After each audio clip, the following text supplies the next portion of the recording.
Boa noite aí, pessoal, tudo bem?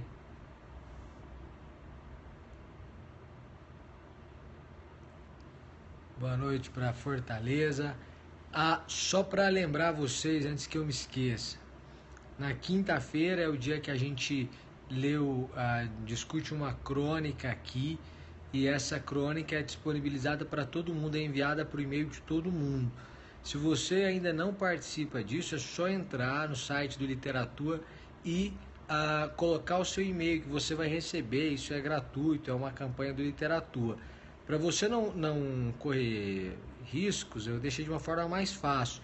É só entrar no meu Instagram, lá na página está o link do meu Instagram. É só você clicar naquele link, deixar o seu e-mail e aí você vai receber os textos, tá? É só clicar no site, no link que está lá, que vai te levar para o site do Literatura, para você só escrever o seu e-mail e enviar. E aí você vai enviar e vai receber a crônica toda semana. Se você não recebeu da semana passada é porque você na verdade se cadastrou depois do envio da crônica da semana. Mas aí com certeza na semana seguinte você receberá. Bom, pessoal, vamos bater um papo hoje sobre perspectiva. A perspectiva é você olhar através de. É um corte na imagem que vai ser usado na arte. Ela surge na Renascença, em que os objetos são colocados em tamanhos diferentes para que você possa ter uma visão de profundidade, de maneira que o que está perto nós colocamos em um tamanho maior e o que está longe nós colocamos em um tamanho menor, e você tem uma visão de profundidade no quadro.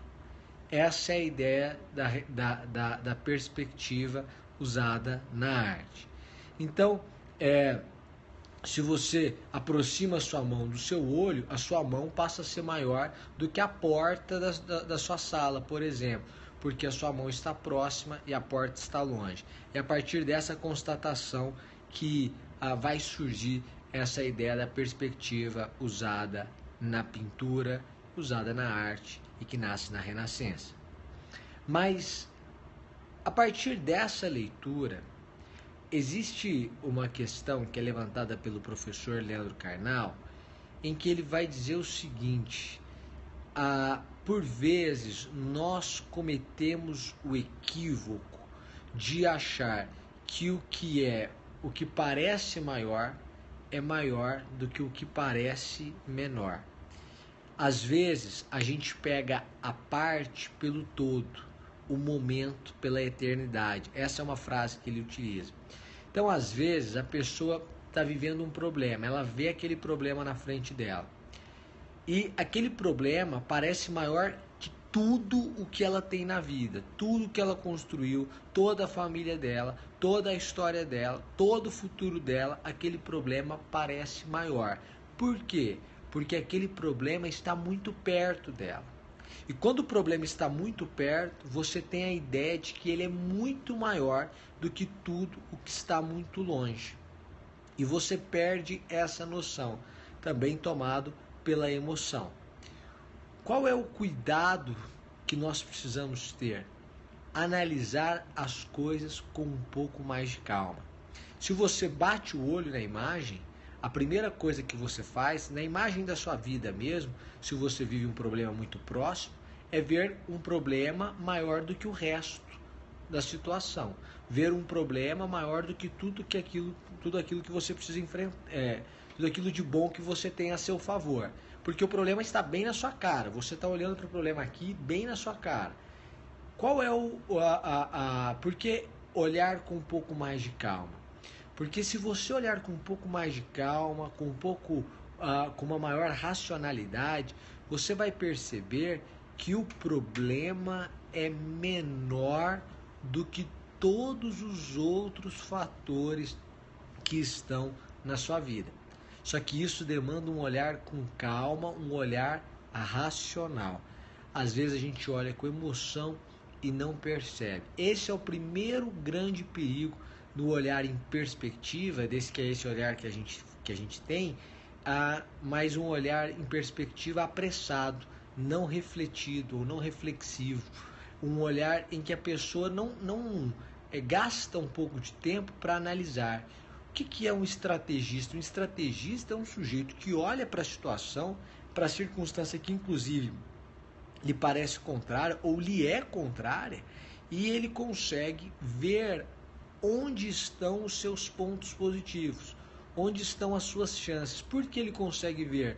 Porque ele tira o foco do problema. Ele começa a procurar alternativas a despeito do problema. Então, esse é o primeiro ponto que eu quero que você levante hoje. Apesar daquilo que se aproxima de mim parecer maior, ele não é maior do que todo o resto que o circunda. E eu vou demorar um pouco mais de tempo para poder analisar e ver quais as saídas que eu tenho.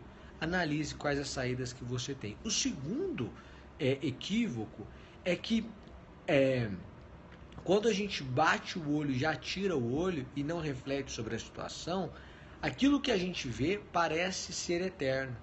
A situação que é notadamente transitória parece eterna. Eu sempre digo isso, um rei pediu que seus sábios escrevessem em sua coroa algo capaz de deixá-lo feliz e triste ao mesmo tempo. E os sábios escreveram na coroa do rei: tudo passa. E tudo passa mesmo. E tanto as coisas boas quanto as coisas ruins também passam. Isso era capaz de deixar o rei feliz e deixar o rei triste ao mesmo tempo. O que você não pode é imaginar que isso que você está passando não passará. Isso também vai passar. Então nunca tome o momentâneo como eterno e nunca tome o que está mais próximo, pelo fato de estar mais próximo, como maior. O que você precisa é analisar com frieza, com calma. Eu sempre me valho de um fator, que é o seguinte: se eu não fosse quem eu sou, se eu não fosse eu mesmo, que conselhos eu daria a mim? Vou deixar mais claro. Se um amigo seu estivesse vivendo exatamente a mesma situação que você, que conselhos você daria para esse seu amigo? Porque quando é a gente, a nossa forma de alcançar o conselho é muito carregada de emoção, é muito carregada de um sentimento de autocomiseração, de dó de si mesmo, de pena de si mesmo, de um sentimento de injustiça. Parece que a vida foi injusta com a gente, mas esqueça que é você. Se fosse um amigo seu, passando pela mesma situação que você, que conselhos você daria para ele? Faça isso e você vai perceber que aquilo que parece grande não é tão grande quanto parece. Na verdade, você tem muitos outros motivos e muitas outras alternativas muito maiores do que aquilo que parece grande para você hoje. E o hoje não define a vida inteira. Esse pensamento imediatista é típico de mentes medíocres. Então você tem que pensar um pouco mais a longo prazo. Segundo, é ter a consciência que ainda que a situação seja ruim, e o sendo, não há problema, ela vai passar. Tudo passa. Então é momentâneo. E o que você precisa é ter inteligência suficiente, equilíbrio suficiente, disposição, não pode ser preguiçoso, não pode ser acomodado, é preciso ter essa disciplina e essa convicção de que você pode, que você vai fazer. A partir dessa constatação de que tudo aquilo que está em volta é maior do que essa situação e que essa situação também vai passar, eu consigo ter uma saída melhor e conviver melhor com essa situação. O convite que eu faço para você hoje é um convite de mudança de perspectiva. Voltamos ao começo da nossa conversa.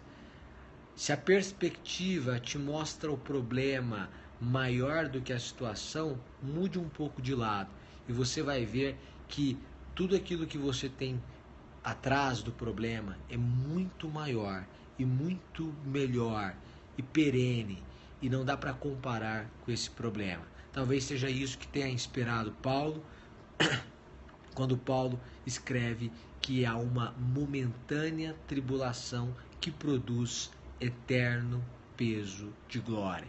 Algo que traz realmente um desgosto, mas que vai te levar para algo muito melhor. É isso que eu queria trazer para você, essa reflexão, para você ter a convicção de que tudo vai passar e olhar as coisas maiores. Elas são muito maiores do que essa situação que você está vivendo hoje que te incomoda. Era isso. Gente, por favor, entrem lá, coloquem seu e-mail para quinta-feira a gente poder conversar sobre o texto da semana, viu? Vai lá hoje, porque eu ainda não recebi o texto da semana, eu também estou cadastrado, então a gente deve receber amanhã. Então, vão lá, cadastrem-se e a gente vai conversar sobre o texto na quinta-feira. Um beijo para vocês, uma boa noite e até amanhã. Amanhã é quarta, a gente está aí também. Tchau, tchau, gente. Tá no meu Instagram, para quem não sabe. Um beijo, tchau, tchau.